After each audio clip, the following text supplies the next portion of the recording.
Well, good morning, everyone. My name is Lizzy Woolf. I'm the team rector here, which means I look after St George's and also the other two churches that are part of our team. Now, at St George's, we love being a diverse, growing, multi-generational church. You may have heard me say that before. I know that I said it on Vision Sunday, and I've just written it in the annual report. I say it regularly, partly because it is true, and partly because I think it's helpful to articulate that these are notable and positive features of life at St George's. So today, as part of our deeply formed sermon series, which is inspired by Rich Volodis' book, we're talking about racial justice. Now, it's surprisingly difficult to find a succinct definition of racial justice, but essentially what we're talking about is valuing and treating everyone equitably, regardless of ethnicity or race, based on our theological understanding that all human beings are made in the image of God. Now, racial justice is a big topic. And I wonder how you feel approaching it in church. Racial justice is important. It relates to our identity as children of God and to our shared value and dignity as humans of every race and ethnicity. It might be a painful topic. Perhaps you've experienced racism yourself.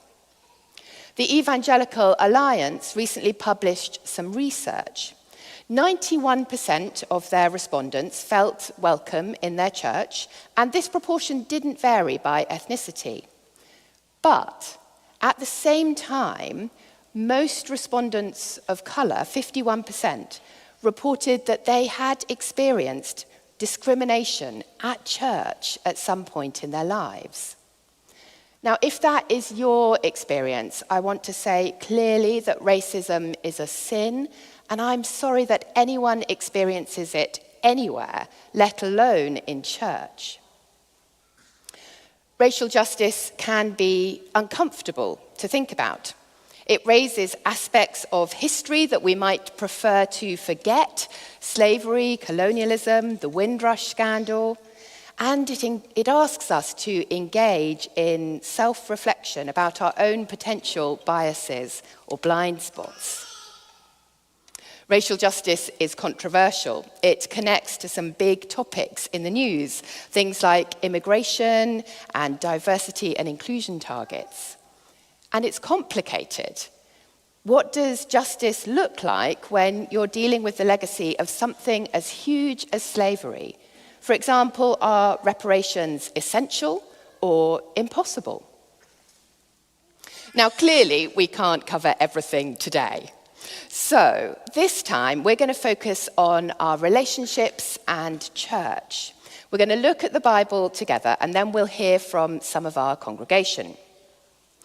Now, engaging with racial justice is very much a work in progress at St George's. I don't want to give the impression today that I think we've got it all sorted. We have been giving it intentional thought and effort for a good few years now, and I'm particularly grateful to our church warden, Ganzi Ishiraza, for his advice. St George's recently appeared as a case study under the heading Signs of Hope in the final report from the Archbishop's Commission for Racial Justice. If you want to look us up, the report is on the National Church of England website, and we are on page 101. But I'm well aware that there is more that we can do, and I'm looking forward to exploring that together over the coming months and years. So let's turn to the Bible and the passage that Clive read to us earlier. We're looking at St Paul's letter to the church in Ephesus. And in our passage, Paul focuses on community, not just as a nice to have, a sort of optional extra, but as an important outworking of the gospel. Now, sometimes people understand the gospel quite narrowly.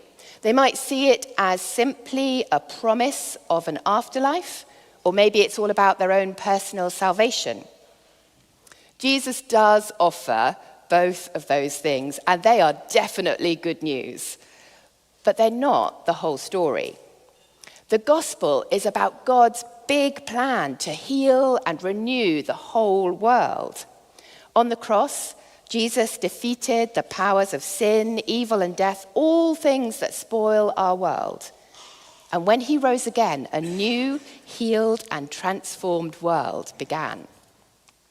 One day, Jesus will return and put all things right. But until then, he calls us all, wherever we are, whatever our background, to join together with him in a new community working towards this glorious future. So, as Rich Valodas says in his book, God is not simply in the business of saving souls. He is in the business of creating a new family. Our passage in Ephesians unpacks this for us. At the time of Jesus, one of the fundamental divisions was between Jews and non-Jews, or Gentiles. Jesus brings peace and reconciliation. He makes these two, the Jews and the Gentiles, into one new humanity, and he gives them both the same access to God. The imagery is quite striking. Have you ever taken a sledgehammer to an actual wall? Or maybe you remember the images of the Berlin Wall coming down in 1989, or the opening of the prison gates in Syria when Assad's regime fell last year. Jesus breaks down barriers like that. He destroys the walls of hostility that divide people. And so, on that basis, St. Paul says to the church in Ephesus and to us today, you are all part of God's people. You're not foreigners or strangers. You're fellow citizens. You're part of God's household. You are family. Now, in our wider society, fragmentation seems to be the norm. Echo chambers and cancel culture distance us from those that we disagree with. And to our shame, this has often been mirrored in the church. But the church is supposed to be full of diverse people united by Jesus. Now, it's not just about racial diversity, it's broader than that. But for a large gathered church like St. George's in a racially diverse city like Leeds, it should certainly include racial diversity. Now, at St. George's, we want to celebrate our racial diversity, including our ethnic and cultural differences, and we'll do that in a moment as we hear from some of our congregation members. But it is important to recognise that diversity alone isn't enough.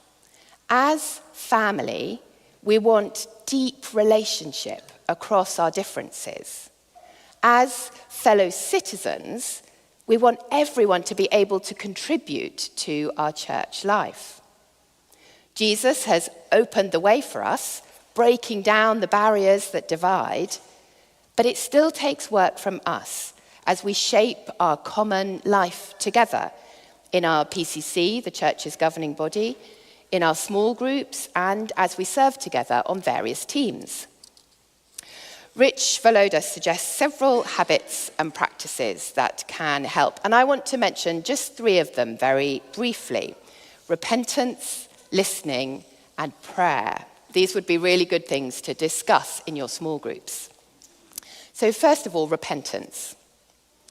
We're all shaped by our history and our context, and that can lead to blind spots and biases. As followers of Jesus, we need to be open to learning and, where needed, to repentance and forgiveness. Listening. Careful and respectful listening is a powerful tool for creating relationship. When we really listen to each other, we open ourselves up to different perspectives and make space in our hearts for a different narrative. And then thirdly, prayer. Prayer is vital for all sorts of reasons. It helps us not to give in to either resignation, thinking that things will never change, or self-reliance, thinking that it's all down to us. As we commit issues of racial justice to Jesus, there is hope. As our passage says, God is at work. He's building us all together to become a dwelling in which God lives by his Spirit. So I'd like to invite some people to come and join me here. Winnie and Cecile and Azar and Angela and Etienne. Could you all come and have a seat here on the sofa? And we would like to hear from all of you. Do come and join me, guys. Brilliant. Yeah, do give them a round of applause. Fantastic. Come and have a seat. Wonderful. There we go. You can go wherever you like, Winnie. Why don't you go there? And Angela, come here. Oh, fantastic. You come here. Wonderful. Great. Well, thank you so much for joining me. It's great to have you. So we're going to start with Winnie. This is Winnie. Have you got the microphone? Yeah. Fantastic. So, Winnie, you came to faith in Hong Kong, Yes. which is where you're from originally. Yes. So can you use the microphone and just tell us about that? Oh, yes. Yeah. Origin from Hong Kong. So can you tell us about coming to faith? Oh, okay. One day, is that okay? That's great. My daughter said to me, Mom, you know that God is so important to me. Why don't you try looking into it? So, I started to join a small church that my colleagues went to. And during the worship for about 1 year, sorry, my memory, I learned how to pray to God. After praying, I can feel relaxed no matter whether this problem could be solved or not. I believe after praying to God, I will think again and again how these problems could happen, and then most of the time, problem would be resolved. After more than 1 year, I baptized on December 2011. Fantastic. Thank you. Thank you. Now, when we were talking before, you were saying that the church in Hong Kong was a bit different from the church here. So can you just tell us about some of the differences? Oh, yeah.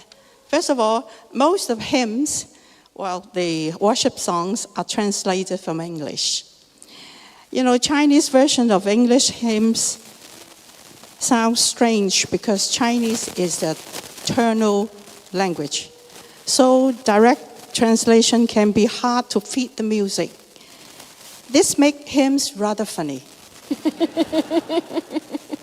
It's very funny.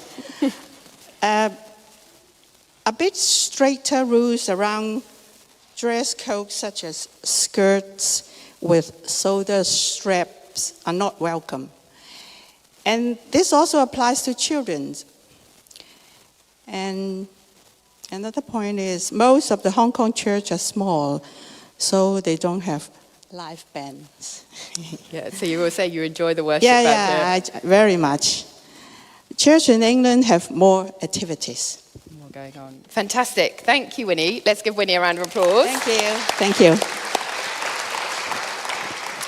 And we're going to go to Cecile next. So, Cecile, you were brought up in East London as part of a Pakistani Christian church there. So can you tell us a bit about that experience? Sure. So I was born in East London in the 1980s.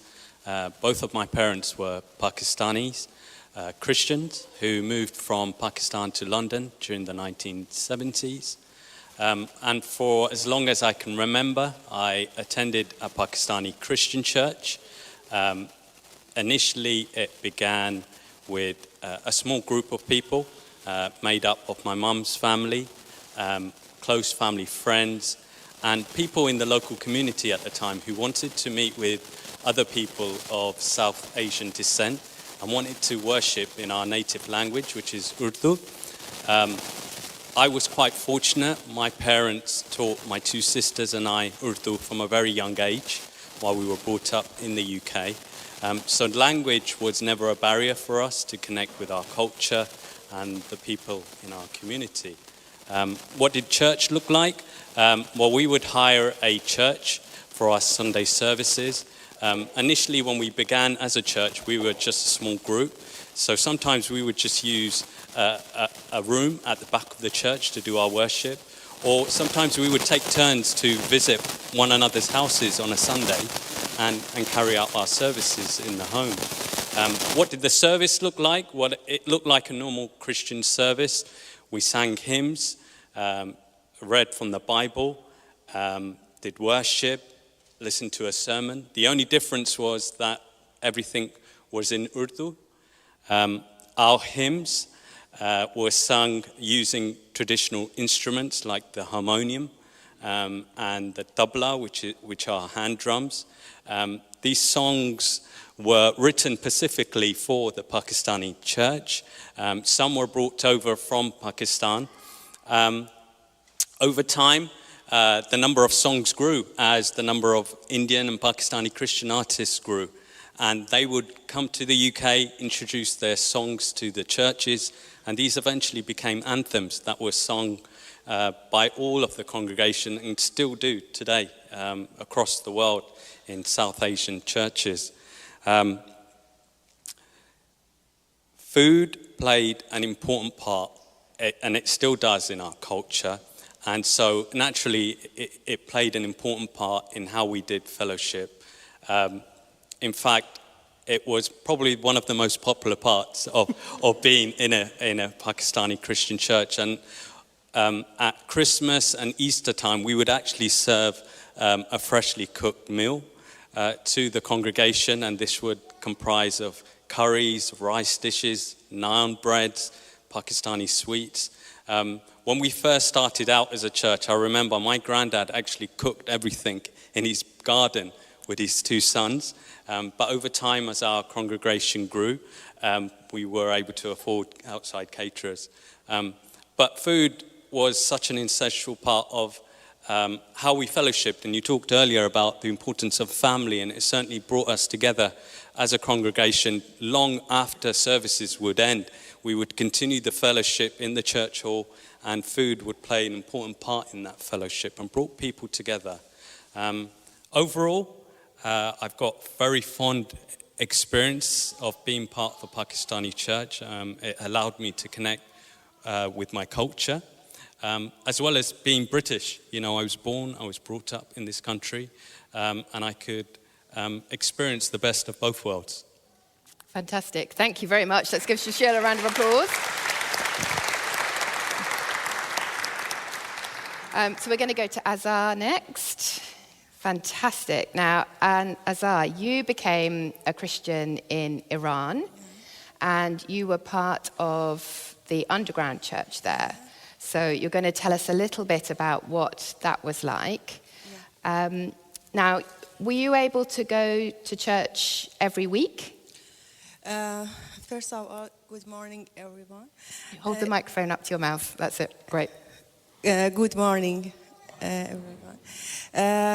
No, actually, we are not able to go church every week, and we just send a message as a code together to announce together tomorrow or in the evening we can go church. And our church was local church in our house, and we were 8 people or 10 or 11 people. We couldn't sing,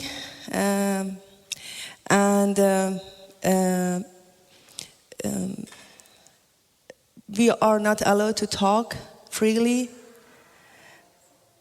Yeah. And so tell us, when you would receive the coded message that would tell you where the church was happening, what kind of message would that be? Funny message. For example, tomorrow we have exam. As you know, we should be ready. So I'm waiting 7 p.m. Or, I forget that tomorrow is my birthday. Tonight we have party.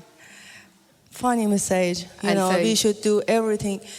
We should be safe and ensure that this message is not related to our belief, our religion. Yeah. Great. And then you met together as a very small number of people. Yeah. But quietly, no singing or anything like that. No singing, nothing, yeah. So then when you came here and saw this church, tell us what you particularly noticed. Exactly. You know, the main difference is here I'm in safe place. Yeah. You know, my friends in Iran, they are not. Yeah. So here you're safe, but you know that your friends are not. 100%, yeah. And so you keep praying for your friends in Iran. Yeah, every week. Because you know they're not safe. Yeah. Yeah. Thank you, Azar. You're welcome. Let's give Azar a round of applause.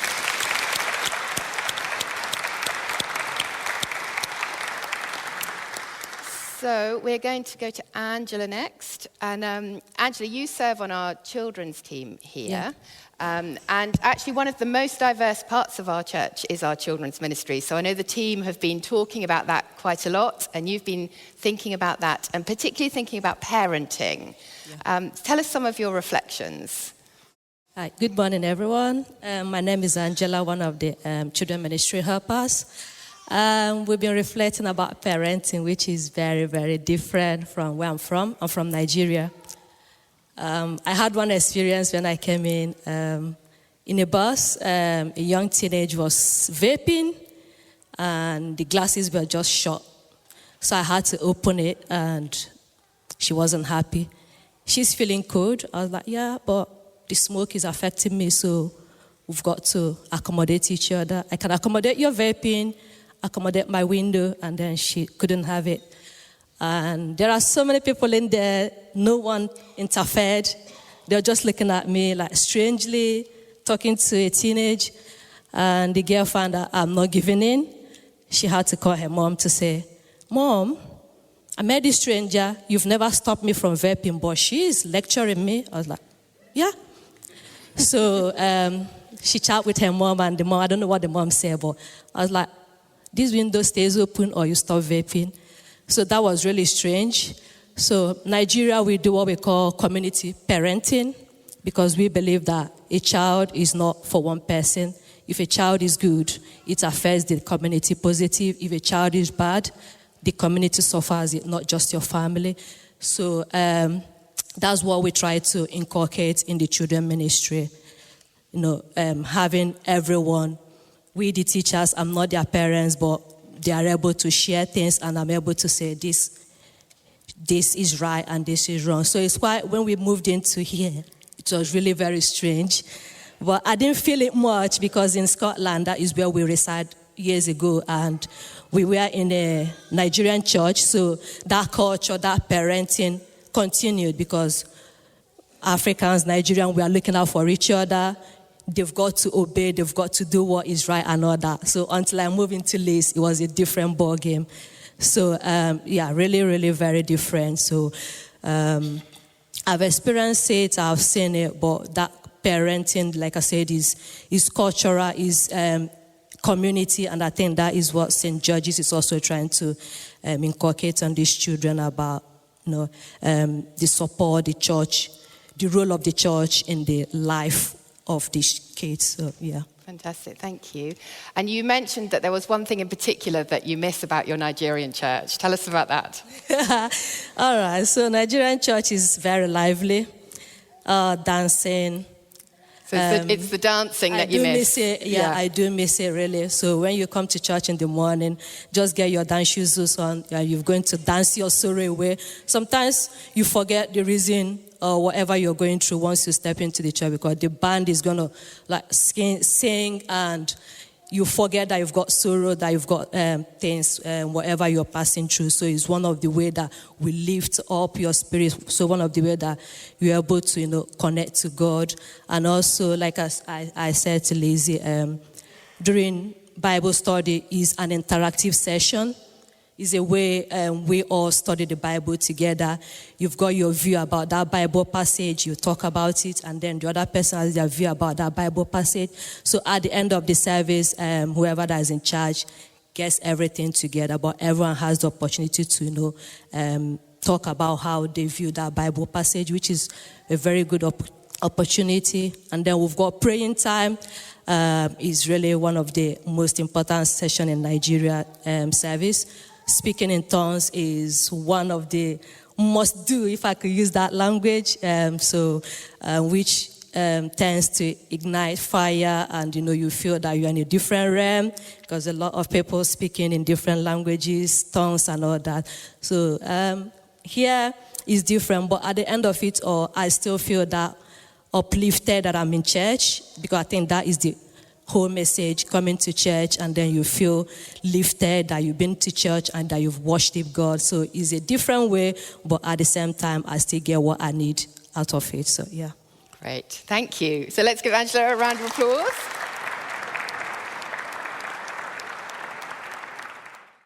And then Etienne, you've been waiting very patiently. Now, Etienne has come to the UK from Nigeria, and you're serving in our Farsi ministry, so quite a lot of cross-cultural things there.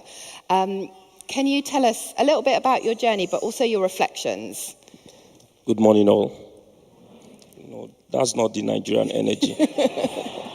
Good morning, all. It feels like home. Good morning, all. Morning. We have to take it a little bit higher than regular. Good morning, all. Morning. That's good. And so that gives you an idea of how the church back home feels, right? And thank you, Lizzy. It's something, my reflection will be about two things you spoke about this morning: bias and blind spots. For those who are Formula One followers this morning, you would have watched the Chinese Grand Prix, and you would have seen that because of a blind spot, a driver ran into his teammate. And this is very important because as children of God and as Christians, we do not consciously look out for our blind spots. If you see the newest model of cars, you see they have blind spot mirrors, just to tell you that there is somebody very close. And that is what I think this conversation around racial justice is all about. Looking at our biases and looking at our blind spots, looking at those places that we would naturally not take a liking to, and look at the aspects of our life and our Christian work that we need to improve. And so I'll take everyone back to Acts chapter 6. And if you look through the first 7 verses of Acts chapter 6, you see that the church in growing encountered that racial discrimination. The Hellenists started to complain, and the minority within the church started to feel the deep heat, especially the widows. Two things I would love to point out. The first is that it takes intentional mentoring or coaching or looking into for you to observe that there are blind spots. And that's what the church did, the early Christians did, by appointing men who were wise, men who had the Holy Spirit, and who were devout Christians. The second thing is to say that when we fix this part of racial injustice or justice, as much as we might decide to classify it, the church begins to multiply. So if you go to that Acts chapter 6 and verse 7, it says the church grew. But it only grew after that was fixed. So it's such a special place to be in. And this, I'm talking about St. George's, thanks to the leadership of Lizzy and the other members of the clergy team. If you're looking for somebody from Africa, you would find them inside of this church. If you're looking for somebody from Asian descent, you find them. If you're looking for the Farsi group, you find them. If you're looking for somebody who can speak French and interpret, you'll find them here. And so it's very important that we address these things and we speak to our biases and our blind spots. When we moved to the UK, we moved August 19, and it's a very special day in my life because that's my dad's birthday. So it was just a special day for me. When we moved, we were looking for a church to attend. I know that most times I was just looking for a church that would give me a semblance of home and a church without any other agenda other than Christ. And so I remember the first church I walked into around Headingley. After service, nobody said hello to me. During service, nobody said hello to me. So I knew that wasn't my type of church, right? And I'm pressing this in because I would want to make one request to the church. After service today, just walk over to someone that you do not know, somebody that does not wear your type of frames. Just go over and just say hello. Just be nice. You don't know how much energy you're transferring by being that social contact. And so one of those days, I was walking through City Center and I saw Richard. I said to Richard, Richard, I didn't know his name there. I said, is this a church? He said, yes. I said, can I come? He said, we just ended. And I said to him, okay, when is the next service? He said, tomorrow. And the next day he saw me. He said, oh, I didn't think you'd come. And I'll tell you, that was the beginning of the journey. So Holy Trinity brought me into St. George's. On Sunday of that week, I came with my family. But the biggest evangelist in this church wasn't the adult. It was Lexi. I always say it's Lexi. Lexi is the biggest evangelist. Because the minute we moved and walked through that door, Lexi saw my daughter. They attend the same school. And it was like love at first sight. It was such a charming affair. She didn't bother about the parents. She just took my daughter, showed her around the church. It was genuine love. It felt like home. And we knew this was going to be church and this was going to be home.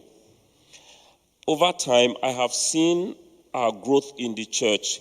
But I would like to speak specifically to one part of this church that I don't know how many people take notice of them, but I would love you to begin to take notice of that aspect of church, and that's the Farsi group.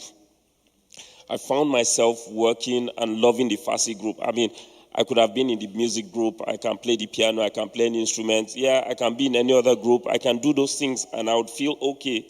But you see, working with the Farsi group showed me another side to loving God and loving his children.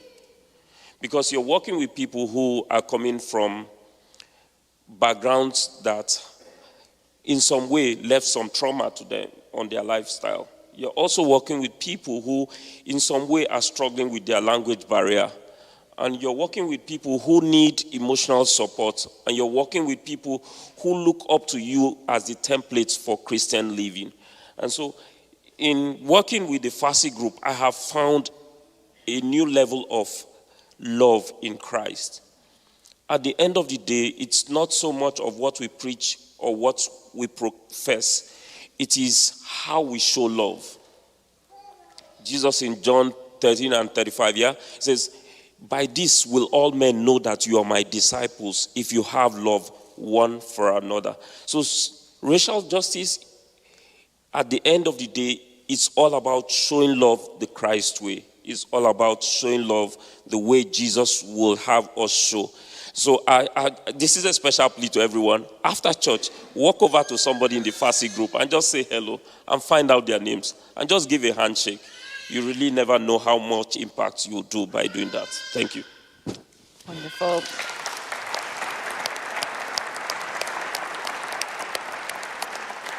Thank you, Etienne, and thank you to the whole panel. We do want to celebrate all the diversity that we have within the church, so thank you all very, very much. I'm going to invite you to go back to your seats, and we're just going to spend a moment or two praying, and then we'll prepare for communion together. Fantastic. Thank you very much. It's been really good to hear from you all.